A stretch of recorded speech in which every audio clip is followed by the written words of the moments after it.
नमस्कार दोस्तों, आज हम एक बार फिर से हाजिर हैं एक शानदार मूवी की एक्सप्लेनेशन के साथ। मूवी की कहानी में एक माँ अपने बेटे को लड़कियों के साथ गपागप करना सिखाती है, लेकिन फिर वह खुद उसके साथ गपागप करने लग जाती है। मूवी के शुरू में हम एक फैमिली को देखते हैं जिसमें एक लेडी होती है जिसका नाम बारबरा है। बारबर एक अमीर बिजनेसमैन ब्रुक की वाइफ है और उसका एक छोटा बेटा भी होता है जिसका नाम टोनी है। ब्रुक टोनी को कुछ खास पसंद नहीं करता है, लेकिन बारबरा टोनी को बहुत पसंद करती है, लेकिन अपने काम की वजह से वो उसे ज्यादा टाइम नहीं दे पाती। फिर एक दिन वो दोनों टोनी को घर पर बेबी सीटर के साथ छोड़कर एक पार्टी में चले जाते हैं। बारबरा काफी सुंदर होती है, इसीलिए पार्टी में सभी लोग उसे ही देखने लगते हैं। इस बात से ब्रुक को काफी बुरा लगता है। डिनर के समय बारबरा साइमन नाम की एक लेडी से पूछती है कि क्या वो $10 मिलियन के लिए इंसानी मीट खा सकती है, तो इस पर साइमन मना कर देती है। इसके बाद बारबरा ब्रुक से पूछती है कि क्या वो $10 मिलियन के लिए साइमन के साथ सो सकता है, तो वो इसके लिए मना कर देता है। बारबरा फिर से उससे पूछती है कि गेट से निकलते ही उसे कोई लिफ्ट दे, तो क्या वो उसके साथ चला जाएगा। अब ब्रुक बारबरा के ऐसे सवालों से गुस्सा हो गया था और वो कहता है कि हाँ, मैं जरूर जाऊंगा। पार्टी खत्म होते ही बारबरा होटल से निकलती है और फिर वो एक अनजान आदमी के साथ उसकी कार में कहीं चली जाती है और बारबरा की इस करतूतों से ब्रुक काफी ज्यादा परेशान हो जाता है। और ब्रुक घर पहुंचता है तो देखता है कि बारबरा अभी तक घर नहीं आई है और फिर बारबरा काफी देर बाद घर लौटती है। अब कुछ साल ऐसे ही बीत जाते हैं और अब टोनी बड़ा हो गया था। ब्रुक अब ज्यादातर समय बाहर ही रहता था और कभी कभी ही घर आया करता था। दूसरी ओर टोनी ज्यादातर टाइम बारबरा के साथ ही रहता था और उसे अपनी माँ के साथ रहना बहुत पसंद था। कुछ दिनों बाद ब्रुक घर पर कुछ फ्रेंच मेहमानों को लेकर आता है और लंच के बाद बारबरा इन सबको टोनी से मिलवाती है। फिर बारबरा टोनी को फोर्स करती है कि वो एक फ्रेंच बुक सबको पढ़कर सुनाए, लेकिन टोनी नहीं पढ़ पाता क्योंकि उसे उतनी अच्छी फ्रेंच नहीं आती थी। बारबरा जब वापस जा रही होती है तब एक आदमी बारबरा की बॉडी की फ्रेंच में तारीफ करता है, लेकिन बारबरा को फ्रेंच आती थी और वो उस आदमी को काफी बुरा भला सुना देती है, जिससे गुस्सा होकर वो आदमी घर से जाने लगता है और ब्रुक भी उनके साथ घर से चला जाता है। बारबरा ब्रुक का पीछा उसके होटल तक करती है। बारबरा उसके कमरे में जाती है और उसे सेड्यूस करने की कोशिश करती है। पहले तो ब्रुक उसे रोकने की कोशिश करता है, लेकिन फिर दोनों जम के गपागप करते हैं। अगले दिन बारबरा ब्रुक को लेकर घर आ जाती है और वो देखती है कि टोनी के कमरे में कोई दूसरा लड़का सोया हुआ है और टोनी बाथरूम में नहा रहा है। ब्रुक को यह बात ठीक नहीं लगती है और वह टोनी को डांटता भी है, लेकिन बारबरा उसे कुछ भी नहीं कहती है। इसके बाद कुछ साल और बीत जाते हैं और टोनी अब जवान हो गया था। हम टोनी को उसके दोस्त जेक के साथ देखते हैं और वह दोनों यहाँ की लड़कियों को घूर रहे थे। ब्रुक और बारबरा भी यहाँ पर थे और ब्रुक टोनी को सलाह देता है कि इन लड़कियों पर ज्यादा भरोसा न करें, इनकी नजर हमेशा पैसे वाले लोगों पर ही होती है। अगले दिन टोनी को ब्लैंका नाम की लड़की नजर आती है और वह उसके साथ फ्लर्ट करने लगता है। ब्लैंका म्यूजिक ऑन करती है और वो तीनों डांस करने लगते हैं। अब हमें यहाँ पता चलता है कि टोनी बीच का है और वो लड़कों और लड़कियों दोनों की तरफ अट्रैक्ट होता है। वह अपने पेरेंट्स को ब्लैंका के बारे में बताता है और यह बात जानकर बारबरा काफी खुश होती है। बारबरा ब्लैंका को भी अपने साथ लॉन ड्राइव पर इनवाइट करती है और फिर ये चारों एक बार में जाते हैं। फिर ब्रुक ब्लैंका को अपने अमीर ग्रैंडफादर की कहानियां सुनाता है और ब्लैंका भी ब्रुक की बातों को ध्यान से सुनती है। रात को यह लोग एक होटल में रुकते हैं और टोनी और ब्लैंका एक ही कमरे में सोते हैं और गपागप करते हैं, लेकिन टोनी इस चीज को ज्यादा एंजॉय नहीं करता है। कुछ दिन बाद हम बारबरा को एक एयरपोर्ट पर देखते हैं और वो वहाँ पर एक फ्लाइट की इंक्वायरी कर रही थी और उसे अचानक से ब्रुक और टोनी की गर्लफ्रेंड ब्लैंका दिखाई देते हैं।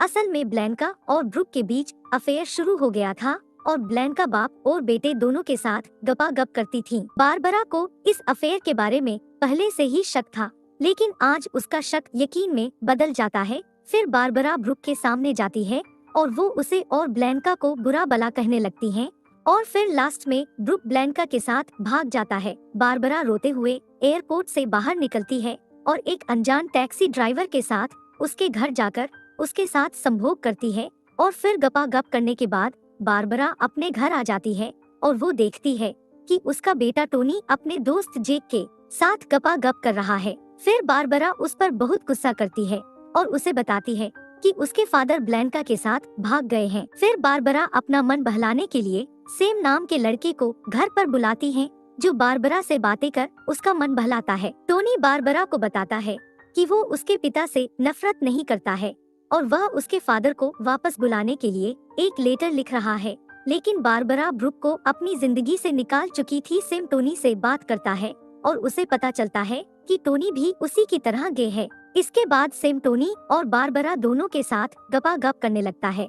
बारबरा को जब ये बात पता चलती है तो वह सेम को डांटती है और उसे कहती है कि तुम्हें ऐसा नहीं करना चाहिए। इस पर सेम कहता है कि टोनी अब बड़ा हो चुका है और वह अपनी लाइफ के फैसले खुद ले सकता है। अब अगले दिन हम टोनी को देखते हैं, जो अपने दोस्त जैक के पास जाकर उसके साथ गपागप कर रहा होता है। यहाँ हमें ये भी पता चलता है कि धीरे धीरे टोनी की मेंटल कंडीशन बिगड़ रही है। फिर टोनी अपने फादर को लेटर देने के लिए उनके घर चला जाता है। वह अपने फादर के घर के बाहर जाकर लेटर को छुपाने की कोशिश करता है, तो ब्रुक उसे ऐसा करते हुए देख लेता है, लेकिन वह कुछ रिएक्ट नहीं करता। ब्लैंका भी देखती है कि टोनी उस लेटर को मिट्टी में दबाने की कोशिश कर रहा है। यह देख ब्लैंका टोनी से मिलने नीचे आती है, लेकिन उसे देख टोनी वहाँ से भाग जाता है और ब्लैंका वापस आकर टोनी के लेटर को पढ़ती है। उस लेटर में टोनी ने ब्रुक को लिखा था कि उसे और उसकी मॉम को उसकी जरूरत है। इधर बारबरा पेंटिंग बना रही होती है और ऐसा करते हुए वह रोने लगती है। सेम उसके पास आकर उसे संभालता है और फिर वह दोनों गपागप करना शुरू कर देते हैं। टोनी जब घर वापस आता है तो बारबरा और सेम को बेड पर सोते हुए देखता है। फिर टोनी भी अपने कपड़े उतारकर उनके साथ सो जाता है। अगले दिन बारबरा टोनी को अपने बेड पर सोए हुए देख पागलों की तरह हंसने लगती है। फिर सेम टोनी और बारबरा दोनों को किस करता है। फिर बाद में सेम को यहाँ से जाना पड़ता है। फिर सेम दोनों को गुड बाय बोलकर यहाँ से निकल जाता है। अब अकेले हो जाने के बाद बारबरा पागलों की तरह बिहेव करने लगती है और वह सुसाइड करने की भी कोशिश करती है, लेकिन टोनी बारबरा को सही वक्त पर हॉस्पिटल पहुंचा देता है और इसी कारण उसकी जान बच जाती है। फिर टोनी से ब्रुक की दोस्त साइमन आकर मिलती है।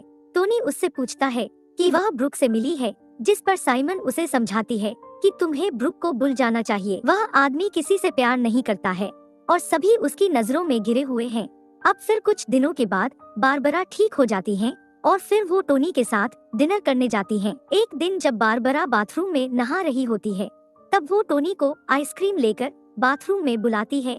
फिर वह आइसक्रीम खाती हुई टोनी से कहती है कि वह इथेल नाम के आदमी के साथ डेट पर जाने वाली है, लेकिन ये सुनकर टोनी को अच्छा नहीं लगता है और फिर इसके बाद बारबरा टोनी को उसके टांकों पर दवाई लगाने को बोलती है और दवाई लगाने के बाद बारबरा टोनी को बाहर भेज देती है। कुछ दिनों के बाद यह दोनों किसी के फ्यूनरल अटेंड करने जाते हैं, जहां इन्हें ब्रुक भी दिखाई देता है, जो अभी तक ब्लैंका के साथ था। वह दोनों टोनी और बारबरा से कोई बात नहीं करते, जिससे टोनी को बहुत ज्यादा बुरा लगता है। अब काफी दिन ऐसे ही बीत जाते हैं और बारबरा टोनी के साथ लंदन में शिफ्ट हो जाती है और वहां जाकर टोनी पूरी तरह से बदल जाता है और वहां पर वो एक गे को दोस्त भी बनाता है।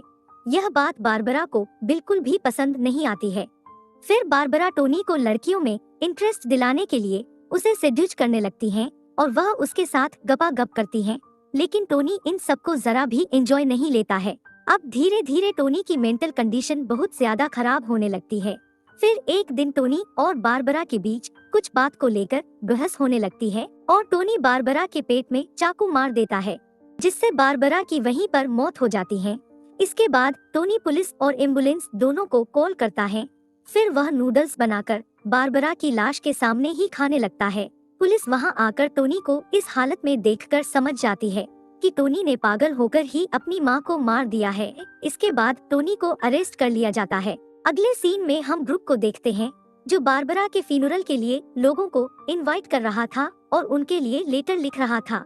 एंड में हमें बताया जाता है कि टोनी को उसके क्राइम के लिए 8 सालों की सजा सुनाई गई और फिर 1 साल बाद ही उसने जेल के अंदर सुसाइड कर लिया और इसी प्रकार से इस मूवी का एंड हो जाता है।